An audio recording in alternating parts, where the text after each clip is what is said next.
Hello and welcome back to another FPL captaincy video. Today we're going to take a look at all of the stats that you're going to need to know to pick the best captaincy option on paper for game week 30.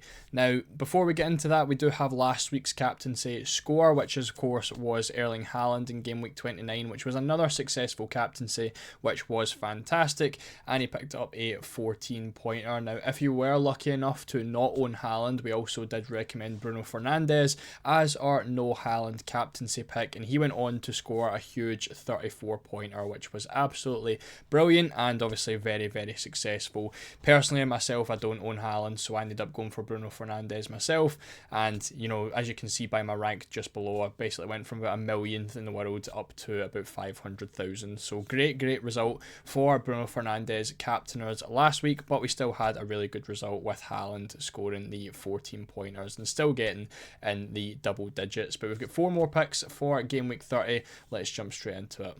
So if you have been keeping up with the FA Cup results and the recent football, you would have noticed that Erling Haaland came off injured and left the stadium in crutches and a boot just over the weekend there, which does basically rule him out of game week 30. So we aren't going to have him in this captaincy, the 4 picks for our captaincy this week. However, he definitely would have been there, and he probably would have been the best option for this week. But we have replaced him with Omar Marmoush, who is very likely to play at striker over him as well. But our other picks, we've got Mohamed Salah, we've got Alexander Isak, and we've got Mateta, all with really nice fixtures. So the captaincy is actually looking like a really difficult pick this week because all 4 of these players could easily take the armband.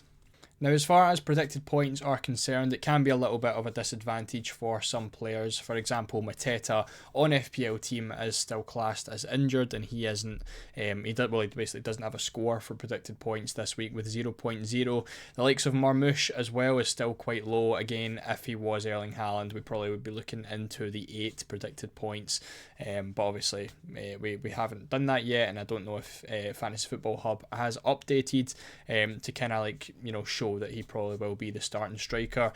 But for predicted points this week, it is Salah and Isak that we are going to be looking mainly at because they are the 2 clear in front. Salah mainly at the top with 8.4 on Fantasy Football Hub, and he has got 7.2 on FPL team, which is joint with Isak's Fantasy Football Hub score at 7.2 as well. He is a little bit lower on FPL team, however, with only 6.5, but it is still kind of close. Obviously, Salah being Salah is going to be at the top of this list. As a derby match against Everton, they do have a home fixture as well. Hopefully he can do quite well, but Isak is still right behind him in predicted points.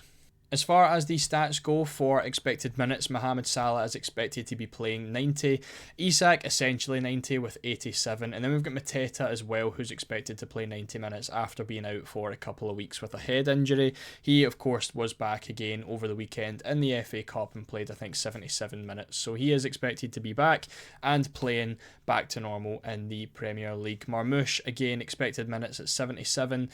Whether that's updated, to play around Haaland's injury, I'm not too sure yet, but he is down at 77 at the time of recording this. For expected goals, Salah, of course, leading the way with Isak in at second. Again, 2 players that are kind of overperforming their XG, obviously really good finishers this season, and it is just something that you do tend to see happening. But for example, Jean-Philippe Mateta down at 11.4, he is matching his XG very consistently. He's got 12 goals, 11.4 XG, and the same with his assists, 2 assists to his 2.1 expected assists. So a very consistent player who is, upkeeping with his underlying stats.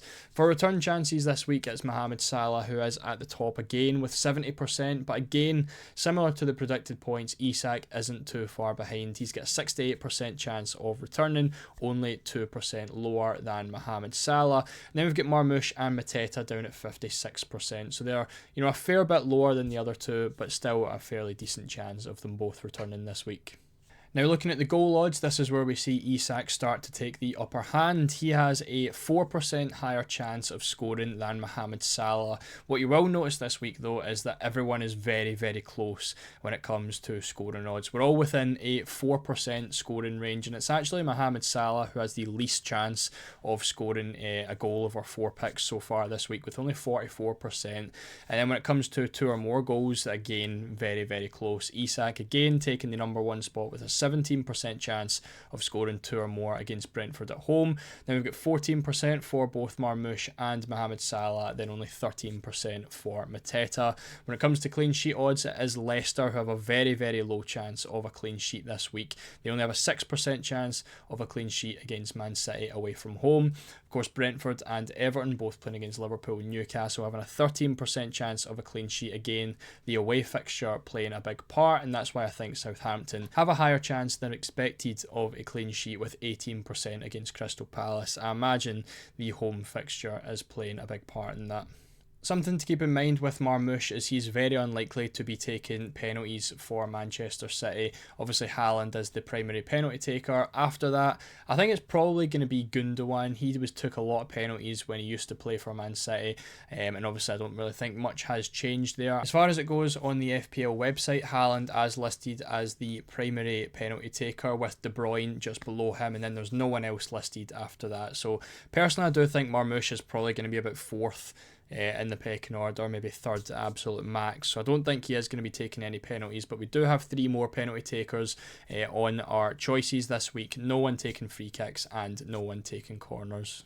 As far as rest goes, obviously playing in the FA Cup over the weekend could play a part in your captaincy decisions, and we have 2 of our 4 players playing in the FA Cup over the weekend, and that is Marmoush and Mateta. Marmoush did come off the bench, so he's not had as many minutes as someone like Mateta who started that match, but for example Salah and Isak have had a full week's rest. I believe it was last Tuesday both of them played in there for the respective national teams.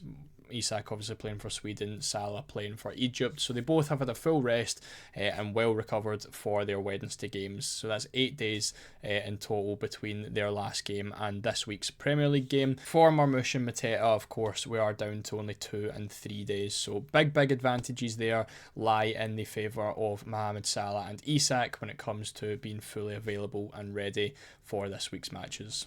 And finally, what could be a deciding factor in captaincy this week is the opponent's defensive ranking. Now, Everton for Mohamed Salah have been a very, very solid defence and have climbed their way up to the 4th best defence in the entire league this season. They've only conceded 36 goals and they only have a 34.9 expected goals conceded. So very, very solid Everton have been, and of course are going to be right up for it with it being a derby match. So again, you could say the same for Mohamed Salah, expecting him to be right up for it. But a very solid defensive Everton performance could definitely be on the cards. And when it comes to the chances conceded on the right hand side, there's 79 chances conceded from Everton down Mohamed Salah's side, and when you compare that to the other 4 teams on this list, they are, a little bit more solid than you probably would hope if you were going to be captaining Mohamed Salah. Now again, you can look at the other 3 opponents and they are clearly much worse in terms of defence. Isak playing against Brentford, they are the 8th worst defence in the league. Marmoush against Leicester, the 3rd worst defence in the league, and then Mateta up against the worst defence in Southampton. Again, the away fixture could play a big part in that. Of course, with our other 3 players being strikers, there are a lot more chances conceded down the middle, in which you can also see on the graphics. Southampton have 247 chances down the middle, which is the most in the entire league, and then Brentford have 229 down the middle, which is actually the 2nd most in the entire league. So Brentford and Southampton very, very poor when it comes to conceding chances centrally. And then we've actually got Leicester for Marmoush, and they're actually sitting in 3rd place for chances conceded down the middle. So these 3 strikers, Marmoush, Isak and Mateta, are in the best possible scenario, playing against the 3 worst teams for chances conceded down the middle, and we could really see some big hauls from them. So they are really ones to consider for your captaincy this week over the likes of Mohamed Salah. It's not as straightforward as you originally would have thought, with Everton being so solid and again not conceding a lot of chances down Mohamed Salah's side. So it could be a week to go differential and pick a striker who's up against a very poor defence. And that's why myself, I'm going to be picking Alexander Isak as my game week 30 captain. We basically came down to it. It was expected points and return chance versus odds and chances, and, opponent's defence. So I've opted for the odds and the chances conceded, opponent's defence kind of route, and opted for Alexander Isak. Of course, Salah hasn't been as good in recent weeks, so we're opting for a little bit of a differential to try and beat the common captaincy, which is probably going to be Mohamed Salah, with Erling Haaland totally out of the equation. Again, when it comes to expected points and return chance, Isak is still very, very close to Mohamed Salah.